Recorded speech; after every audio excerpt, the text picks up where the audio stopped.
So I think we're good. Now I can access things. Okay, so we'll go live here in a second, and after we're live, I'm just going to allow a few more seconds for everybody to be let in, you know, so you'll see the participants number start to rise. Do you want me to turn off my video until you get everybody in? No, this is fine, you know. Dramatic reveal. Yeah. Or if you want, you guys can come up. But I'm a little superstitious. I think we have you now. I don't want to Okay, let's go. Okay, Bashan, you ready? Absolutely. I'm going to open up the lobby in 3, 2, 1.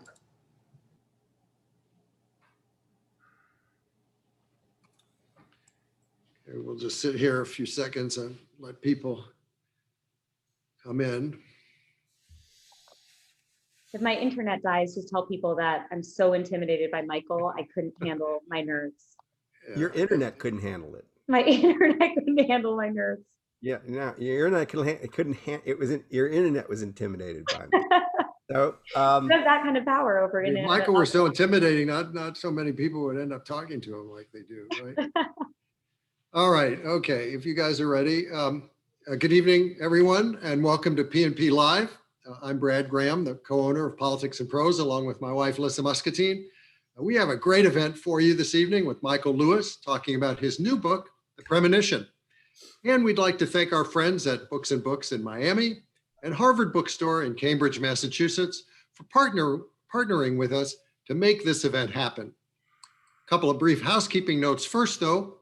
To post a question at any point during the talk, just click on the Q&A icon at the bottom of the screen. The chat function won't be available for audience comments this evening, but in that column, you'll find a link for purchasing additional copies of The Premonition.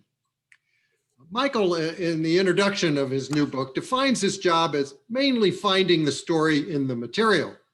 And he's done that consistently with extraordinary success through 16 books over more than 30 years.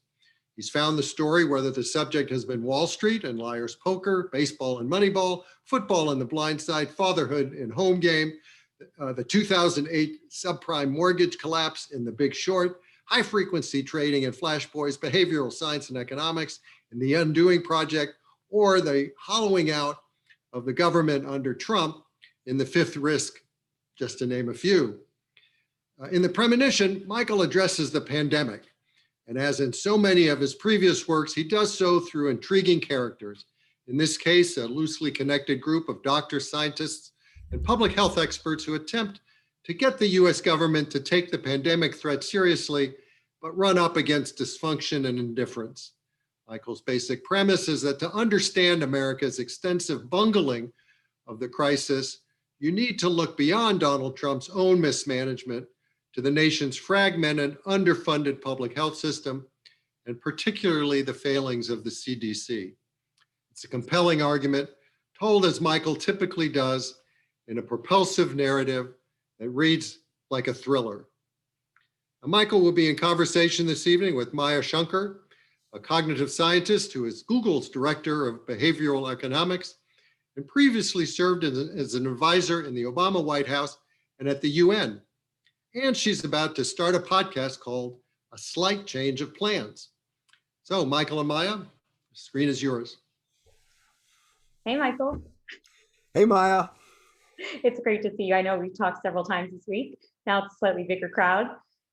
So as I mentioned to you, this is my favorite book that you've written. And I think one thing that I really appreciated, to Bradley's point, is that very early on, you give us a glimpse into your philosophy as a writer, right? You say that you think your job is mainly to find the story and then let us readers make up our own minds about that story and about the characters. But that it doesn't mean that you don't form some sort of opinion about it too. So I'm wondering, what's your take on what this book is about? Well, so it really is true. People never believe me, but it really is true that I do think my job is to find the right characters, and and it's to find the people through whose eyes you want to see the world. Mm-hmm. And if I bungle that, the book's not going to be any good. and then my job is kind of draw attention to them. I'm sort of like I'm like the stripper in front of the cathedral, but I won't strip for just any church. I'm trying to kind of like say these people are important, and you need to listen to them. And when I get excited about stories, when there is a situation where there are people who aren't being heard, who are important, and so doesn't matter all that much what I think about it. It really doesn't. It's more, do I feel like I've done justice to these characters in their situation? Having said that, so the story is about what they did and who they are. Having said that, they're obviously curated and selected for, for reasons. And I think of it as a kind of, I thought of it all along as a portrait of a broken, dysfunctional system. And not just the public health system. It's like a portrait of the society. And that the way they bounce around the society tells you a lot about what's wrong with it. They're drawing us a picture by the things that happen to them. And yes, it's more narrowly about the public health system too, but wasn't my target. My target was like to write a book. Here's what I thought. This was the grandiose ambition. This thing is a world historic event. It's like the 1918 pandemic. It's like one of those things that 100 years from now, people are going to want an account of. Like they'll look back, what was it really like? And I thought, if I do my job really well, it's a little message in a bottle that will describe American society now. And it's so that was the hope, that was the ambition. But it does lots of other things too. And the other like guiding principle is not what it's about. It's as my editor, Starr Lawrence at Norton, he's been my editor my entire career. It's been my editor since Liar's Poker. His like mantra is don't bore yourself. If you're keep yourself as interested in the material as you can, and the reader will stay interested too. So that was the other thing. I mean, I just found this thing. I'm glad you think it's my best book. I think it might be my best book. It was an absolute thrill to write, like exhilarating to write. And it was exhilarating to write because in the way that it's exhilarating to play tennis against someone who's better than you. The material is always on the other side of the net from me. And if the material sucks, there's only so much I can do. I'm not going to play my best tennis. But if the material is like Roger Federer, then all of a sudden I look so much better than I otherwise did. And I felt like I had Roger Federer on the other side of the net in this case. Well, I also think, I mean, one of the reasons also this book feels really fresh is that the story is unfolding in real time. And by that, I don't mean we don't know how the coronavirus is going to evolve. By that, I mean that your character's work on infectious disease took on new significance against the backdrop of a global pandemic, which means they're actively reprocessing and reinterpreting their own past in real time. And you're kind of live on this journey with them, right? In other books, I feel like you've interviewed subjects like Daniel Kahneman, for example, who's had decades to develop a more stable understanding of who they are and what they've done. And for these folks, they're like, wow, maybe I need to rewrite my own understanding of where I fall in history. Yes, well, that's true. It's not unprecedented in my experience. Moneyball was a bit like that. And like Moneyball, the thing poured out of me. I mean, from first meeting the characters to delivery of book, in both cases was a year. And didn't feel like I needed another day. So I think that's right. I think that's right that they were all a little surprised that I showed up on their doorstep. And they were like, I can't tell you how many times Charity Dean said, like, why are you talking to me?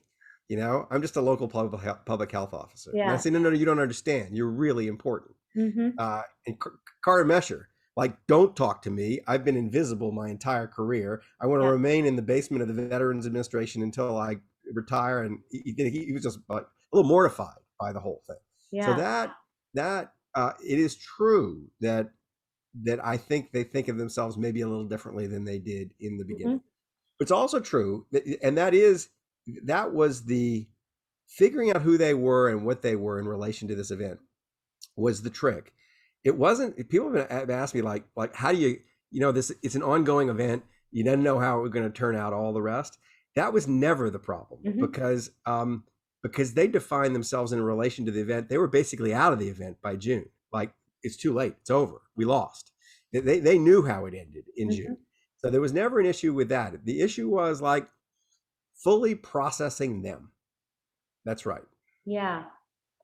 Yeah. And I mean, did you ever feel like, oh, in some sense, I'm playing, as you're interviewing your subjects, do you ever feel like you're taking on a therapist role? Like there are traumatic parts of their childhood and past that you're forcing them to engage with? Always. Yeah.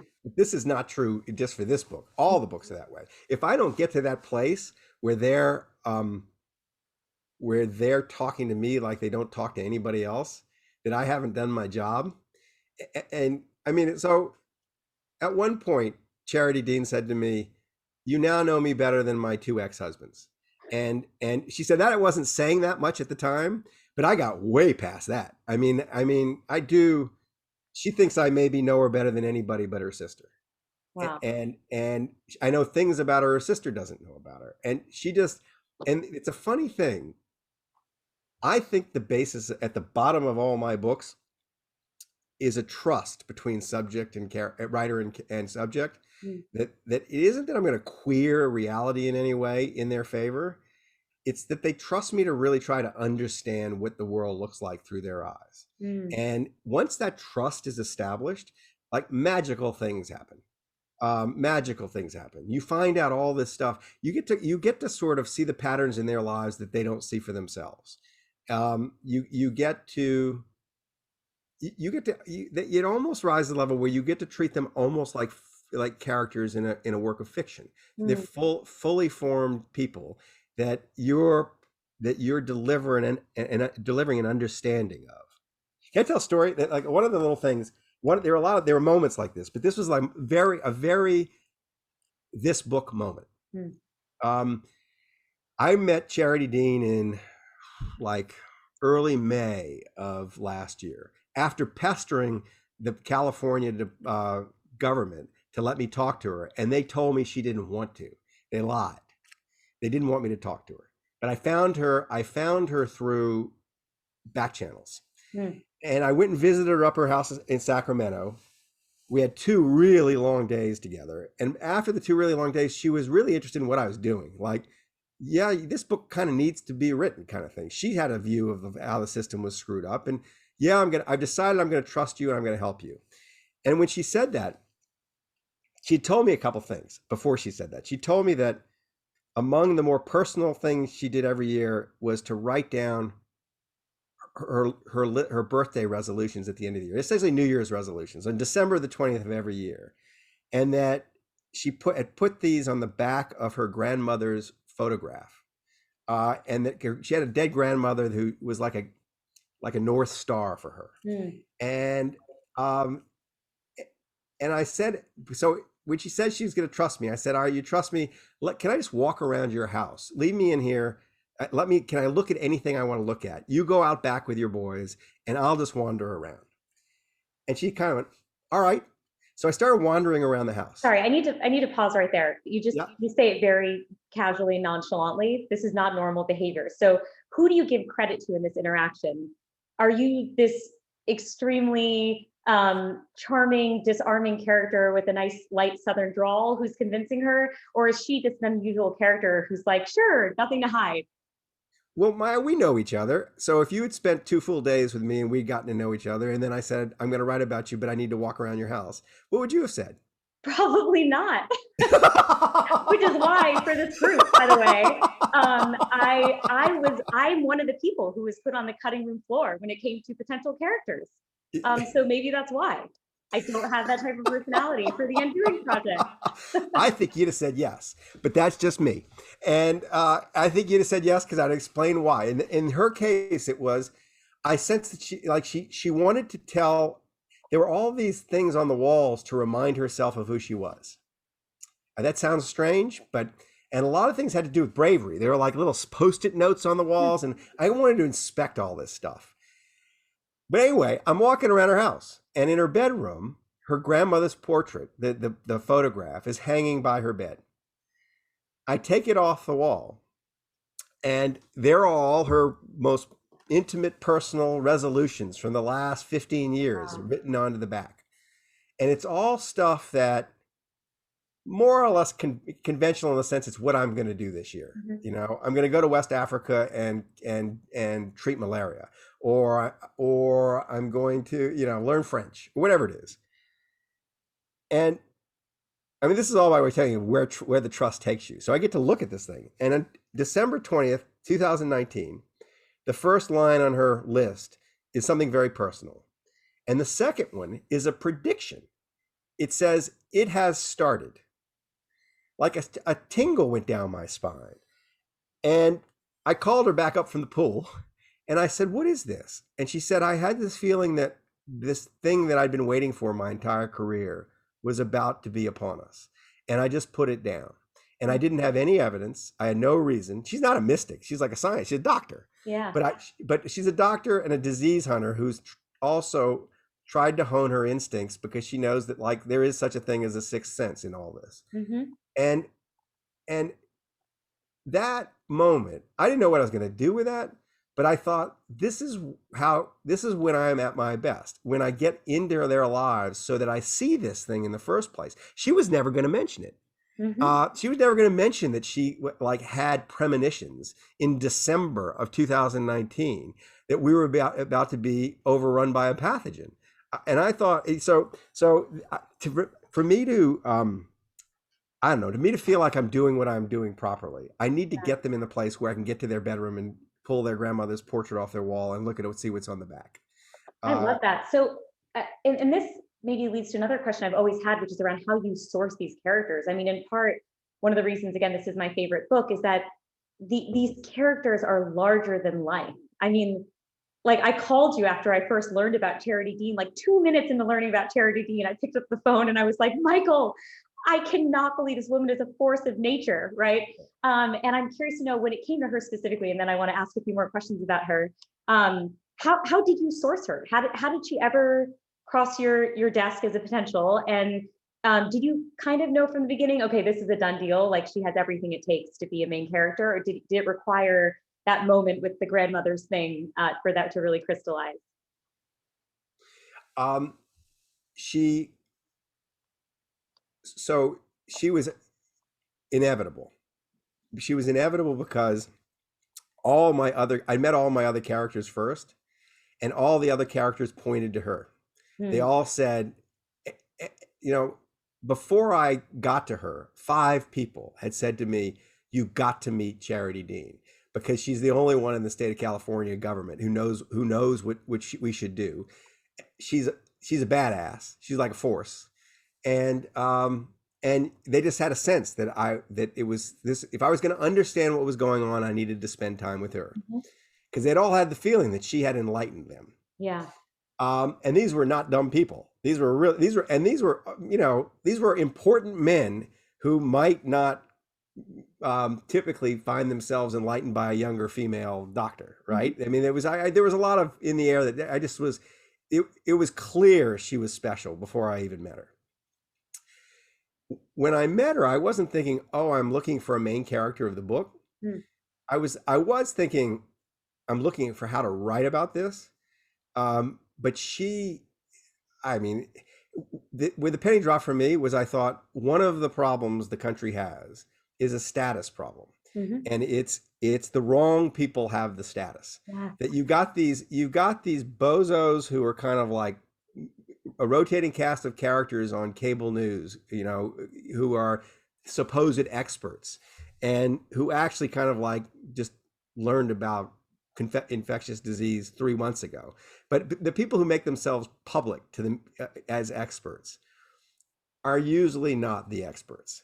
And the people who really are expert in disease control are the people who are controlling disease.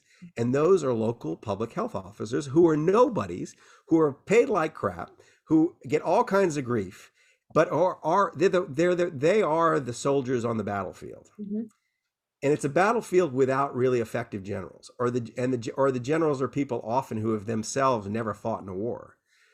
So it was clear that I wanted to do in the structure of the story what the society should do in real life. And that is invert the status structure. Take the person who's the lowest person on the totem pole, is actually the most important in this fight, and make them the most important in the story. Mhm. Once I realized that, I thought, yeah, she's who I want to lean on the most. But then there was this other thing. Reality configured itself in such a way that the other characters were all connected through her. I mean, that's how I found her in the first place, right? And so she was the natural connective tissue for in the story. She led the reader to the other characters. So that was sort of the other reason she ended up where she was. Yeah. No, it felt like I had watched this really skillfully done Seinfeld episode where all the characters somehow are in each other's world, and you didn't even have to recruit Larry David. So well done there. One thing that was so fascinating to me about Charity Dean is that being an infectious disease doctor, but then public health official, it feels like she's possessed by this role. Like she looks in every nook and cranny of what she's capable of doing under this jurisdiction, and she just chases after stuff, right? And so Hep C might be in our community. I'm gonna rush there.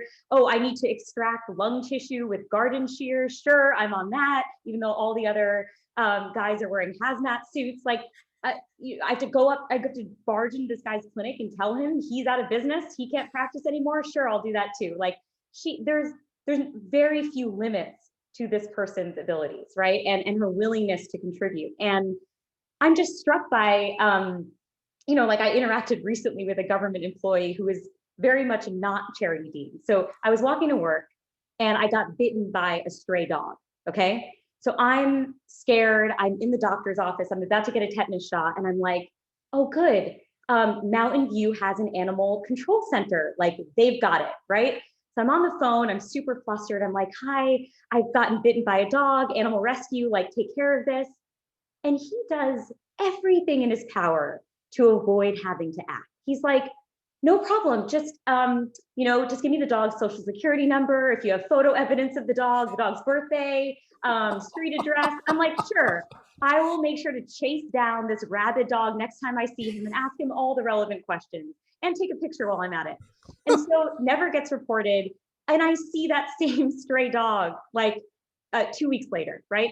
And so exactly to your point, I was thinking, how do we help solve this problem where we recruit people like Charity Dean into the system? Okay, well, one way is you just find more Charity Deans, people who are possessed by their job and have deep passion and conviction.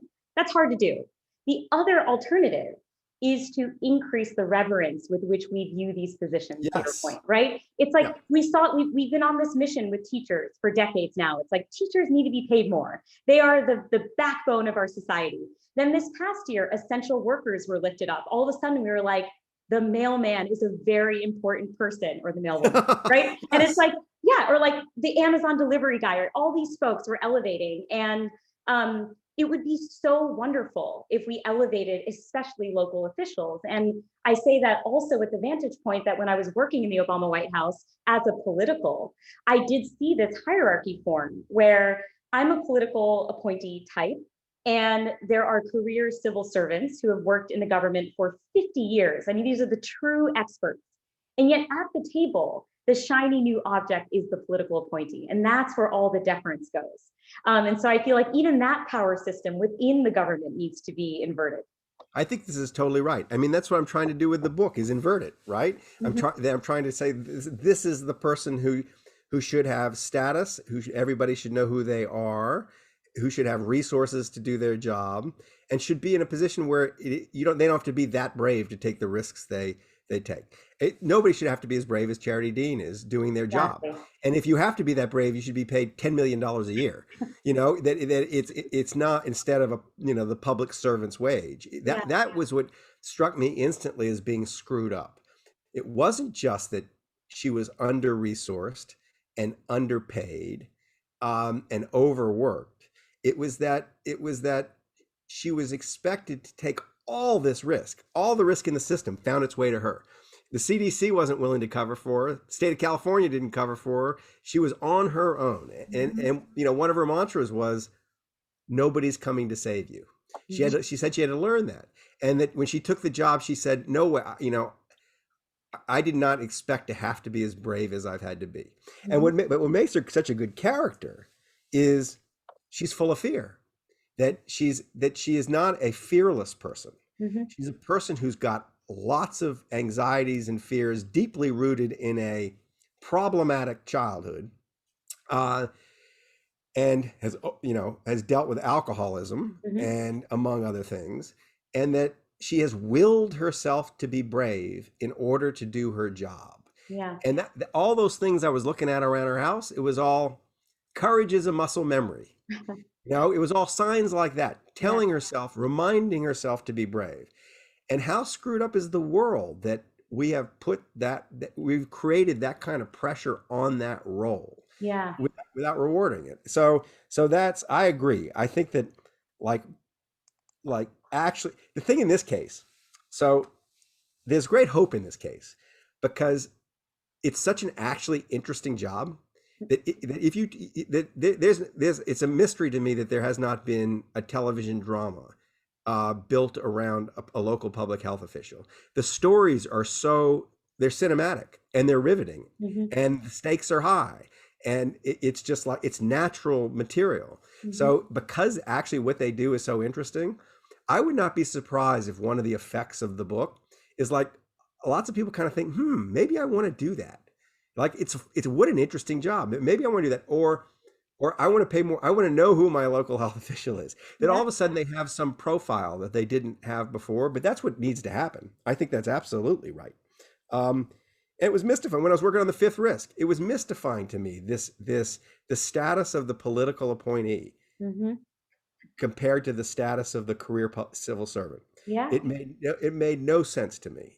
It still makes no sense to me. I mean, there was a badge color. Oh, I don't have a blue badge. So like I've literally heard people say that who had worked at the Office of Management and Budget for like 35 years. Okay. They could recite things, like hundreds of pages.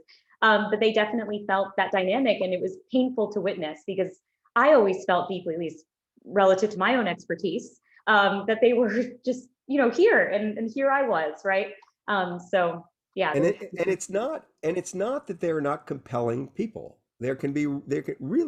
Usually they're people who have tunnel vision and are obsessed with their subject. And that actually is another aspect of a main character. Obsession is like, that's when you have something, when you have obsession. And the combination of obsession with a failure to realize you're a character is gold. Yeah. When someone knows they're kind of like a character, they lose altitude on the page. It just becomes kind of mannered and self-conscious. It's these people who are genuinely obsessed, but don't think anything's peculiar about themselves. I mean, Charity Dean did not find anything peculiar about herself. And she was, she was a person who, as a kid, for entertainment, read books about the bubonic plague and hung models of viruses from her ceiling, and who was willing to be excommunicated from her church and leave her first marriage in order to pursue a medical degree. And she found nothing unusual about any of this. And I think that's true of the other characters, like people like Carter Mesher and Richard, right? Like Carter, this was so fascinating to me, right? He is ADD, right? He is struggling to pay attention to anything. But then he says that when it comes to critical care medicine, it's as though he's being given Ritalin.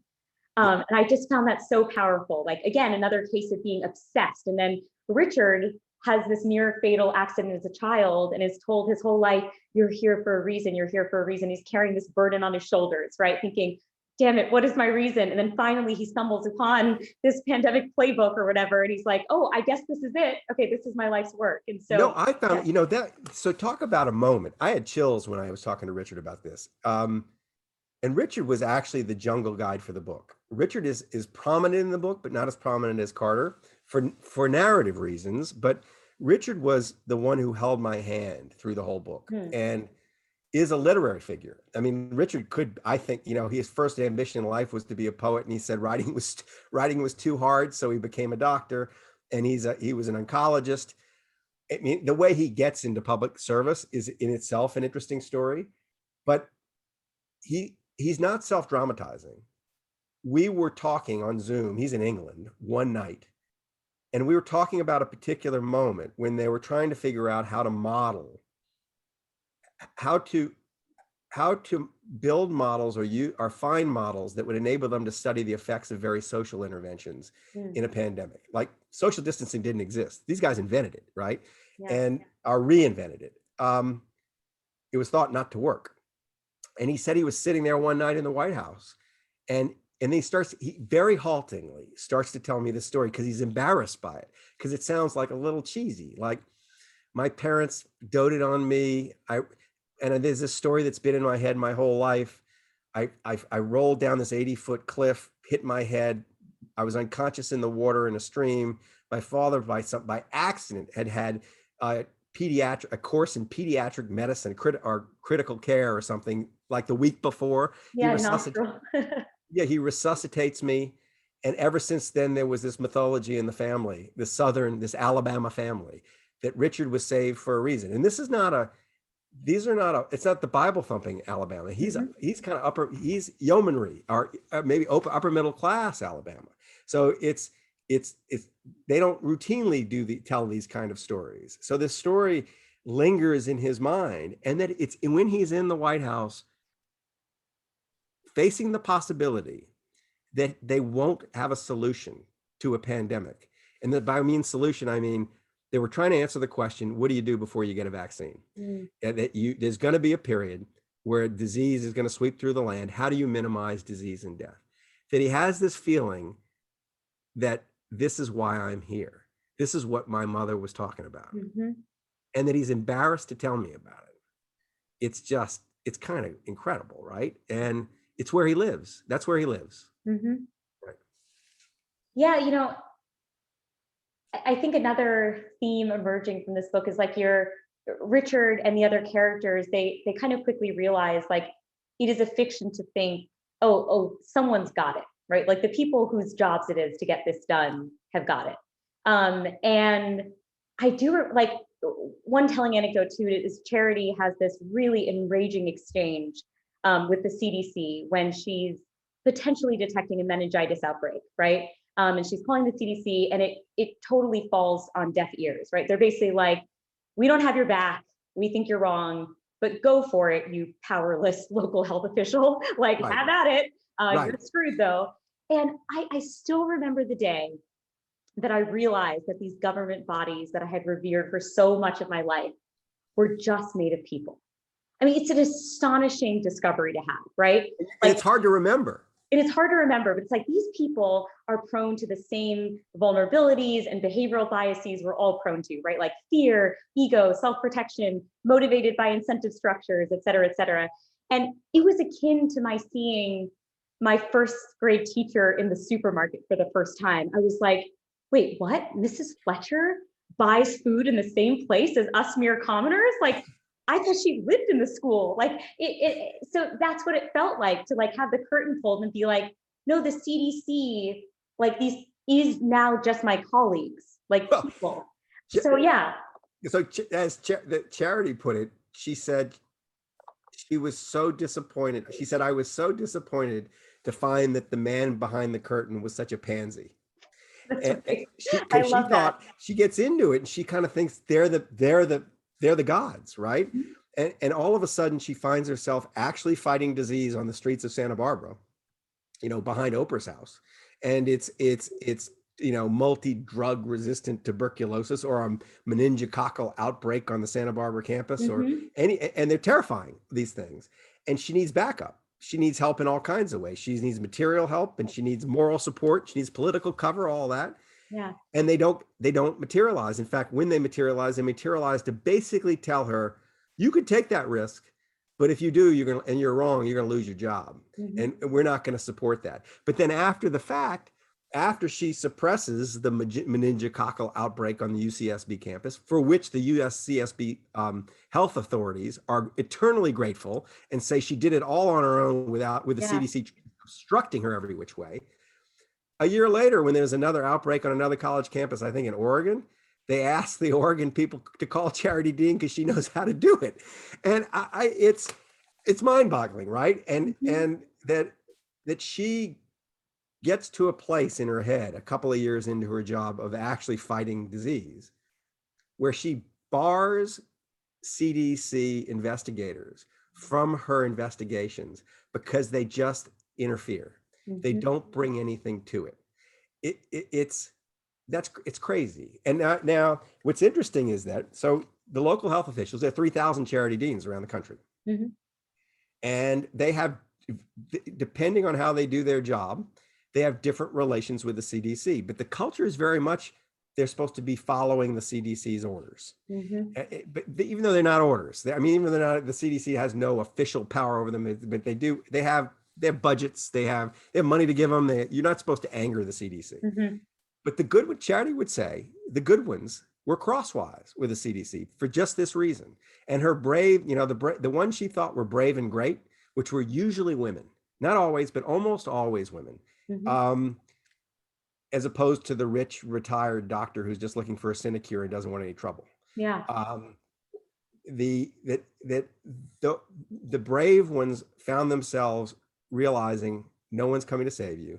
The CDC is going to get in the way, and the brave ones are who got their heads chopped off in the last year. Mm. That Charity, all the people Charity admired, with a couple of exceptions. Sarah Cody, who's your health, you're in Santa Clara. Yeah, Santa Clara. All right, Sarah Cody of Santa, she should get a presidential medal because Sarah Cody saw that she needed to shut down the county without backup from Gavin Newsom or Donald Trump. Nothing but grief. She shuts down the county, probably saves a gazillion lives because she interrupting the early disease transmission. And what does she get as thanks? Every Wednesday at Sarah Cody's house, a mob gathers today, still to this day, and chants insults and obscenities at her and her family. I called her like a month ago, and she was in the shelter. She has round the clock armed guards. And she was in the shelter with her teenage daughter because her teenage daughter needed to study for a test the next day. And she couldn't do it because the mob was making so much noise outside their house. So that's what they get. So there's been this selective pressure placed on the public health system by the pandemic to drive the very best of them out. And to let the ones who just said, I'm not going to interfere too much, let them stay. And that's something we need to correct for. Yeah, definitely. I mean, again, to think back to my time in government, there's almost an allergy towards innovation and risk taking, right? People are petrified of taking risks. And I don't mean risks of the magnitude of the sorts of things we saw during COVID. I mean basic things like running an experiment to see whether a program works well or not. I mean, I remember with the Department of Veterans Affairs, it took us 8 months to get them to run a simple experiment. And the reason is that the upside is so low, right? If they just continue with the status quo, don't cause any problems, right? There's no risks incurred. And so that is the easy way forward. And I mean, yeah, it is lightly alarming that it requires people's willingness to lose everything in order to have a voice. Like, do you have any ideas coming out of these stories about how we can rejigger incentive systems so that we're actually leading to the best kind of problem solving, whether it's within academia, where like publications are everything, or corporations where it's all about profits from medicine, et cetera, et cetera? Was that a question? Yes. I didn't hear that. I didn't hear. Sorry. Tone of voice. The tone of the voice threw me off. I thought it was a statement. A statement and a question. I'm just wondering if you have any ideas of how we can rejigger some of the incentive structures that exist within these different sectors so that the end goal of actually making impact is achieved.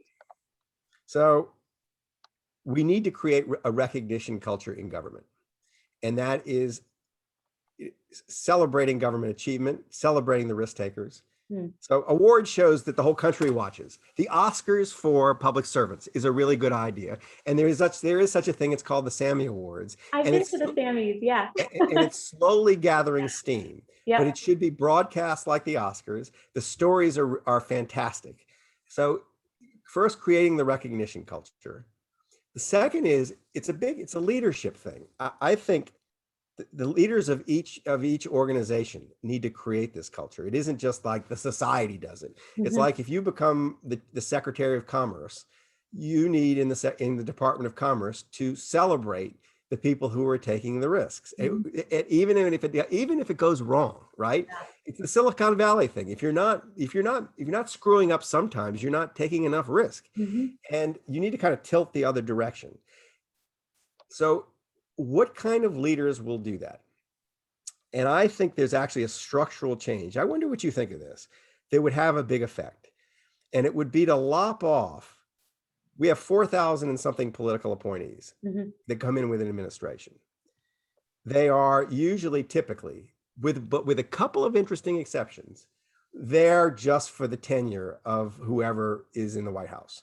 At best, they might quit, they might get fired, they might take forever to get confirmed. The average tenure of these people in these jobs is 18 months to 2 years. Yeah. You're not going to create anything in a culture in 18 months or 2 years, nor are you even think to do it because you know you're not going to be able to do it. At the head of the GAO, this is interesting, is an exception. The General Accounting Office, the president appoints that person, but it's a 15-year position. And it's not surprising that the people inside that organization, when they're surveyed, rank at the top of the federal government in their answers to questions like, I'm encouraged to take risk, or I'm satisfied with I love my job, or I think my work is meaningful. I think it's because of the way the institution is led. So we need more long-term leaders who have the homeowner rather than the home renter's attitude towards the enterprise they're on top of.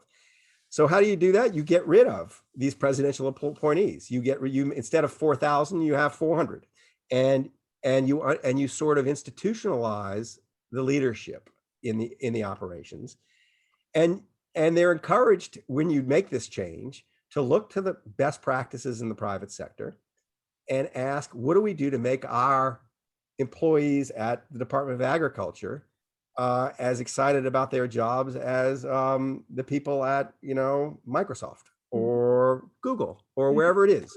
And I don't think that's that hard.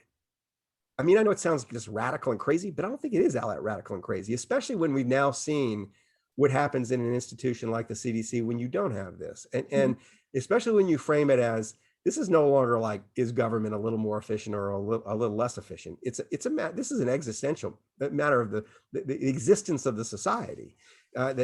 We're only as good as our government.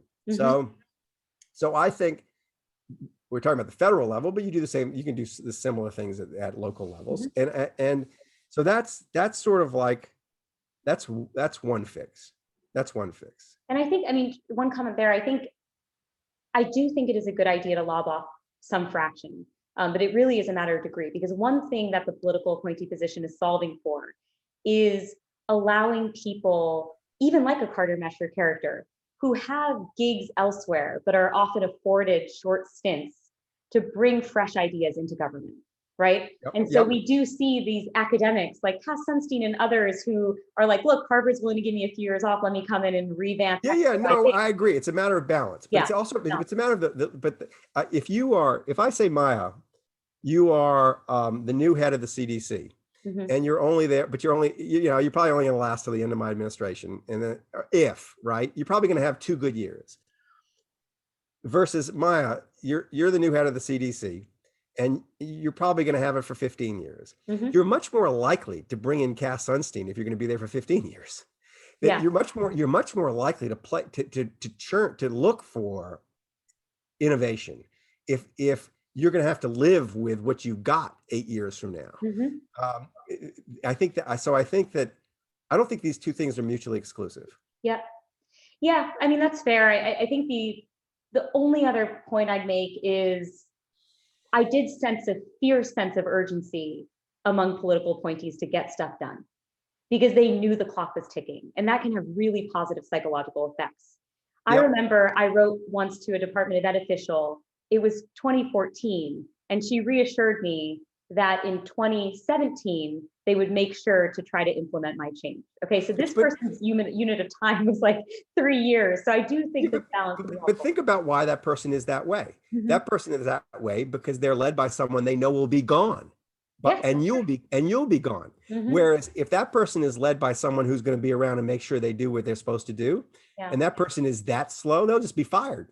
You know, that one of the consequences of good leadership will be the organizations will get rid of people who don't function. Mhm. And you won't, and this whole business of slow walking stuff, because you know the boss isn't going to be around in 18 months. That'll go away. I just think clearly our institutions need a refresh. Yeah. It isn't just the CDC. Yeah. It sounds like I'm coming from the political appointee lobbyist organization. I actually don't, I promise you, I have no I financial know. stakes in political No, but there is a tension there, right? Where there's I I agree. I agree that you could tilt too far in the other direction. Mhm. I agree. And you know, after all, the president is held accountable for the functioning of the federal government. And Mhm. if he doesn't have any ability to have any effect on it, then that gets a little silly. Yeah. But yes, I agree.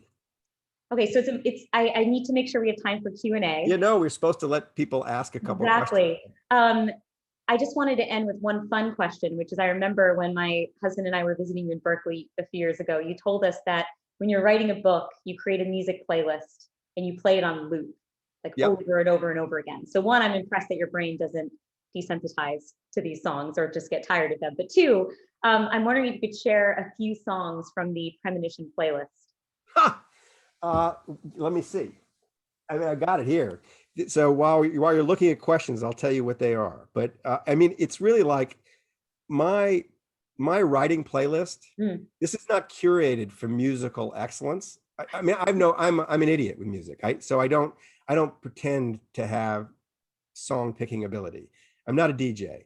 It's kind of like a musically idiotic spin instructor.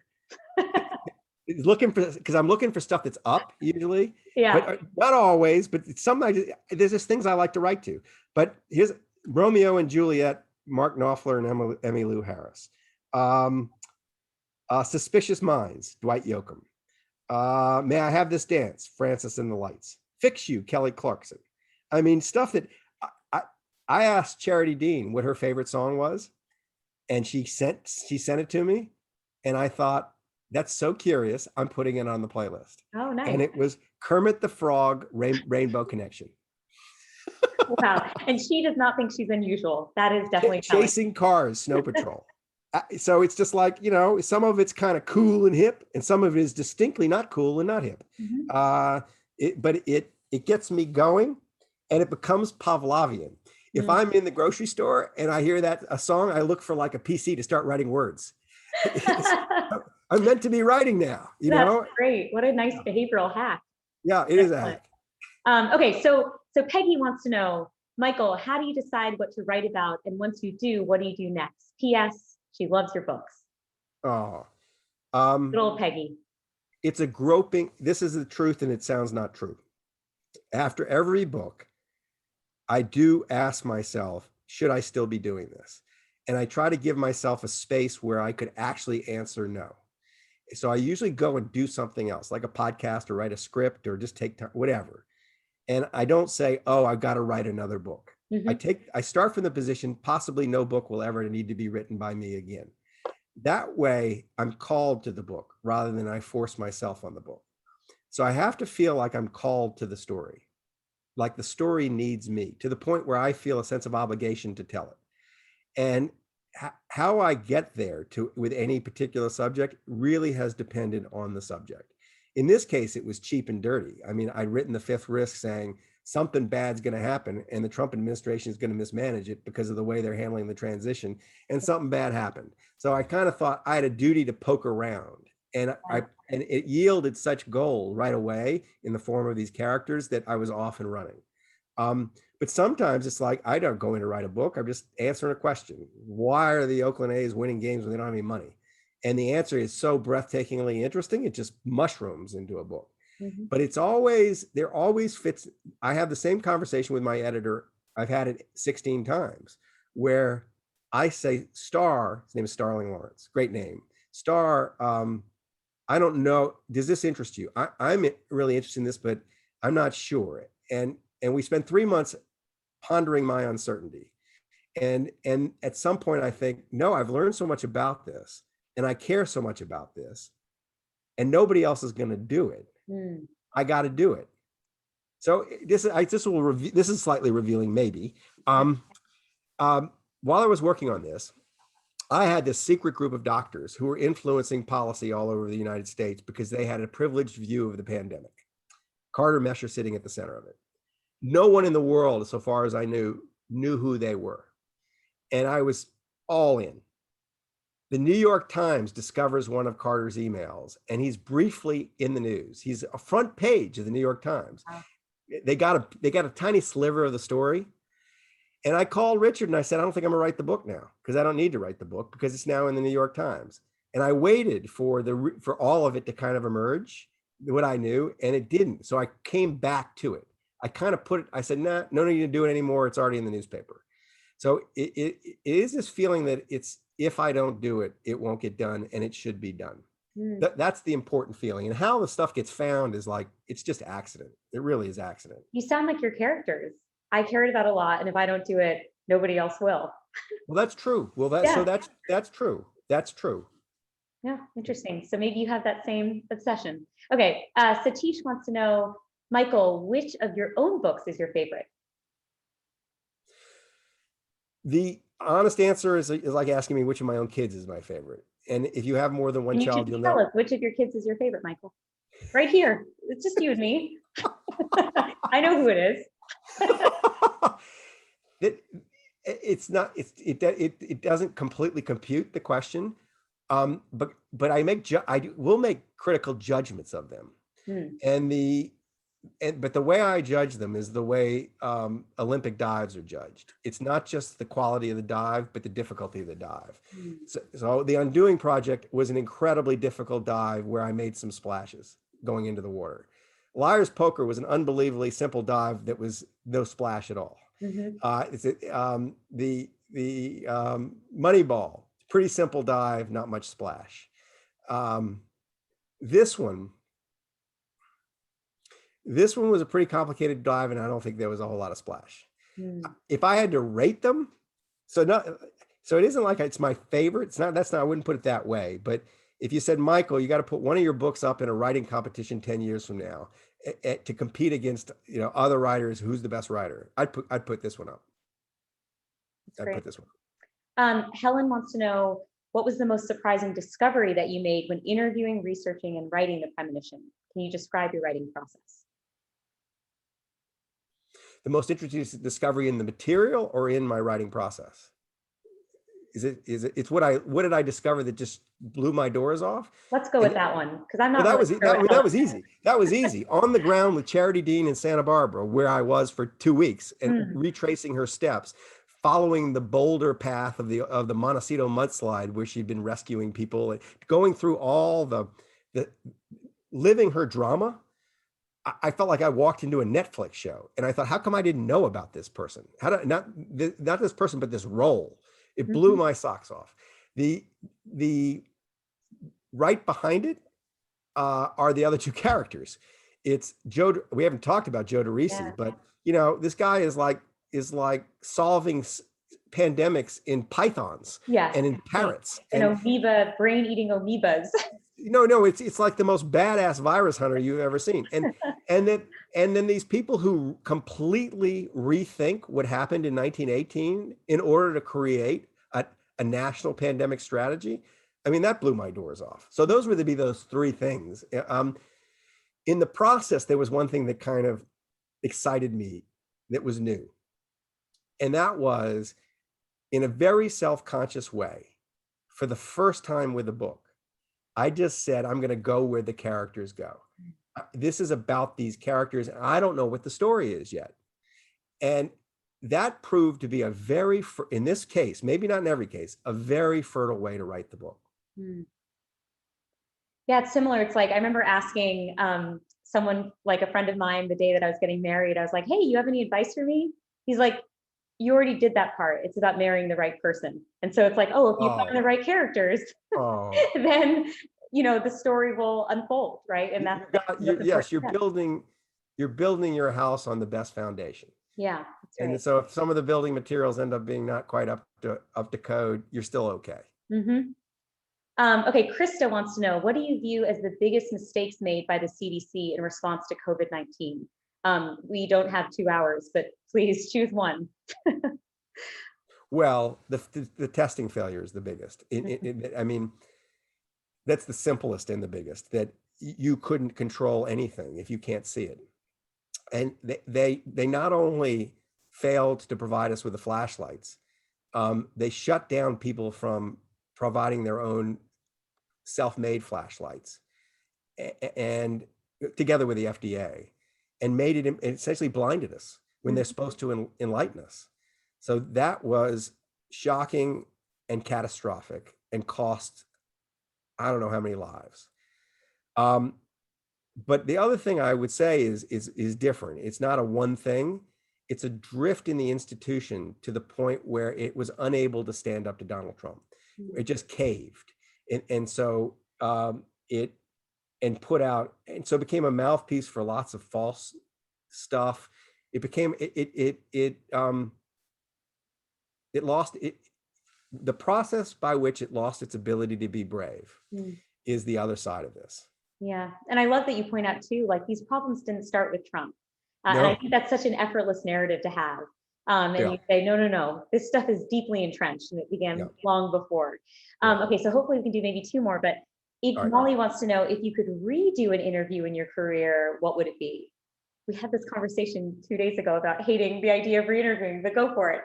So if I could redo some part of my career. No, if you could redo an interview in your career, what would it be?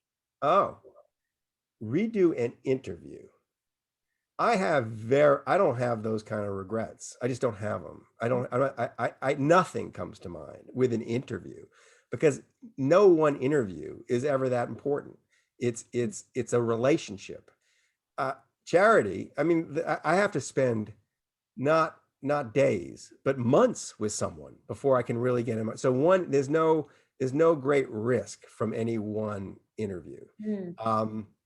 And I'll tell you something funny. Can't one potential misstep be that maybe you, for a moment, make them feel like, oh no, I've shared too much, or you say slightly the wrong thing? Like, have you ever encountered that moment that felt like dangerous? I've never lost a fish. You know, every fish I've hooked, I've landed. And so I've never had the problem with someone that's saying, oh no, you just scared me off the story. I don't want to be with you anymore. I don't want you writing about me anymore. With one exception, but it wasn't an interview. The mistake I made, it was with George Soros 20 years ago, when I was going to write a book about him, and I flew all over Eastern Europe with him. And there was a masterpiece in him. There was a masterpiece. And it would have cut across the financial markets and government. And I made the mistake of writing a cover piece about him for the New Republic that offended him. And he had previously agreed to just let me be his writer. And he then said, no, he didn't trust me anymore. So I think he made a mistake, but that was a mistake on my part to write that thing. I should have just shut up. Interesting. Okay, let's do one final one. Unless, can you go over a few minutes, Michael? I don't know how this system works. Yeah, totally. Okay, there's some really great questions in here. What do you read or listen to for fun? I read all kinds of stuff. So right now I'm reading Kazuo Ishiguro's novel, Clara and the Sun. He's like, how can you win the Nobel Prize and still write so well? I mean, it's just not, it's not fair. It's just, it's so good. So I read fiction. The nonfiction I tend to read is usually work related. It's usually stuff I need to know about. I seldom pick up. It's not true. Sometimes I'll read biographies, but I tend to read more fiction than nonfiction for pleasure. Okay. There is a tendency there. And what I listened to, or was that? What do you listen to for fun? What's your favorite podcast? Well, there's this new one called A Slight Change of Plans that is just, I mean, mind blowing, right? I don't know what to do about it. I can't, I mean, I don't want to write anymore. It's so good. So I just want to listen to. The host is so charming. Totally. Yeah, the host is so charming, but I mean, I listened to all of Malcolm Gladwell's podcasts because Mhm. he kind of led me into the business.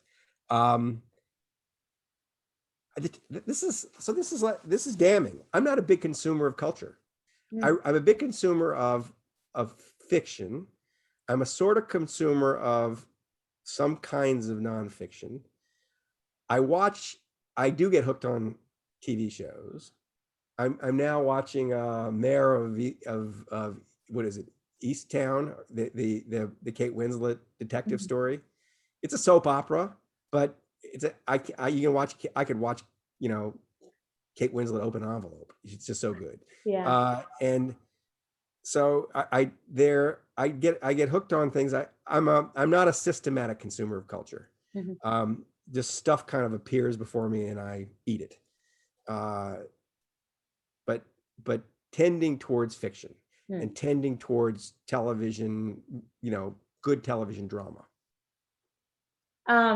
Okay, Peggy wants to know, given your last book on federal bureaucrats, The Fifth Risk, and all that happened during the Trump years, do you ever circle back to the folks who you featured to find out what happened to them and what they thought? Thought about what I wrote? I think that's, yeah, I think that's an answer. Oh, always. I mean, I mean, almost always. A lot, yes. Yeah, because you know, a lot of them just are totally oblivious to what's going to happen when they're Yeah. written about in the book. Yeah. I'll tell you what's funny. Arthur A. Allen, who ended up being the afterword to the paperback of The Fifth Risk in 8,000 words, who basically created the field of it was the world's expert in how different objects drift at sea, enabling him and the Coast Guard to rescue all kinds of people who otherwise would have just been lost at sea because they didn't know how an overturned 18-foot sailboat moved in the waters. Mm. They couldn't predict where the thing had gone. He develops a prediction machine for all these different objects. So this is a story of me and my subjects. This is not it's a funny one, but it sort of captures the spirit of it. I called Arthur A. Allen to write about him because I picked him off an alphabetized list of government workers who'd been furloughed as inessential. And I just thought, I wonder what he does that's so inessential. Only saved like 8,000 lives, but never mind. And I called him. I said, I want to come. I'm Michael Lewis. I got this book that want to write an afterword to. And he obviously didn't listen that closely. He said, sure, come on. I fly out to Connecticut from California and I'll spend time with you. And he spent 3 full days with me. I mean, full days. I interviewed his wife, his children. We went to his old office. We went out to the Long Island Sound where he'd floated all these objects to figure out how objects drift. He had cried before me, remembering a woman he hadn't saved. It got very emotional. 3 days later, I'm on my way back to the airport and I get a call from Arthur A. Allen. And he says, "You're a writer. You're like an author." And I said, "Yeah, I did. I told you that when I called you." He said, "No, I didn't really hear that." He said, I said, "What did you think I was doing, flying to Connecticut to spend 3 days with you and do all these interviews?" He said, "I thought you were just interested in how objects drift." I said, "No, I'm interested, but not that interested." So I got an email from Arthur A. Allen today because he just read The Premonition. And he now knows I'm an author and we are like friends. So I don't just stay in touch because they to tell them how, you know, to get their feedback about the book and all this. I stay in touch because we become friends. Mm-hmm. And so I know it's the first thing that happens is I hear what kind of feedback they got or what they think about what I wrote. But that becomes water under the bridge and we move on to having a relationship. Mm-hmm. So Keith wants to know if this book dings the cult of Fauci. Oh, you know, I really like Anthony Fauci, and I don't want to ding the cult of Fauci. Mm-hmm. If you wanted to use it as a weapon, if you're the kind of person who wanted to do damage to Anthony Fauci, I wouldn't approve of you. And you wanted to use my book as a weapon against him, you'd say, if you're so smart, how come you didn't know as much as Carter Mesher did in January the 20th? You know, he was saying everything was kind of not that big a deal. It was like, okay, and they were watching it. When Carter was explaining why you shouldn't say it's okay, and you're watching it. But Anthony Fauci's operating with constraints that Carter Mesher isn't. He needs to stay copacetic with Trump enough that he can get up and talk to the American people. So he's playing a political game. In the same time, he's doing his very best to save lives. So I really admire him, and I would hate it if somebody took this as kind of something to use against him. Yeah. No, he was kind of the man last year. So, yeah. Okay, well, this will be the final one from Aaron. Right. But it's a great question. So after everything is back to normal, what do you think about the possibility of people not having any interest in reading, watching, listening, or consuming anything that is pandemic related, as we have been living this for this 24/7? Yes, thank you for writing it. Look forward to reading it. So no, it's people will have that prejudice. I might have that prejudice. But I wasn't that worried about that prejudice because the pandemic, we don't get to the pandemic till page 180 in my book. I mean, and I told my editor, the joke of this book is I'm skipping the pandemic, that it's going to be done so briefly because the only interest to my characters is the very beginning of it. That you're not taking on this forced march through a dreary event. That wasn't what the story was about. It was about all the things around the pandemic that led to what happened during the pandemic and the reader. And so in some ways, it's not even a book about the pandemic. Yeah, I think that's in some ways it's about something else. So I wasn't that worried about, people won't read a pandemic book because it isn't one. It is and it isn't. Yeah, I'm thinking if you were to replace like COVID or pandemic or even infectious disease with just about anything else, these same stories would hold, like for these main characters. That is really interesting. Yeah. Okay. All right. Michael, this was super fun. We done? We're done. All right. You did a great job. Thanks. You did too. All right. Yeah, great moderating, Maya. And Michael, I don't know why Maya won't let you roam around her place, but you can come over to mine anytime and make me. I know, I'm realizing I have trust issues with Michael. I had no idea this was really damning for our friendship. I'm starting to feel a little creepy. So to everyone watching, thanks very much for tuning in. This is Michael's best book yet. So be sure to read it. And in the chat column, you can find bookstore links for purchasing additional copies of The Premonition. From all of us here at Politics and Prose, as well as from our friends at Harvard Bookstore in Cambridge and Books in Miami, stay well and well read.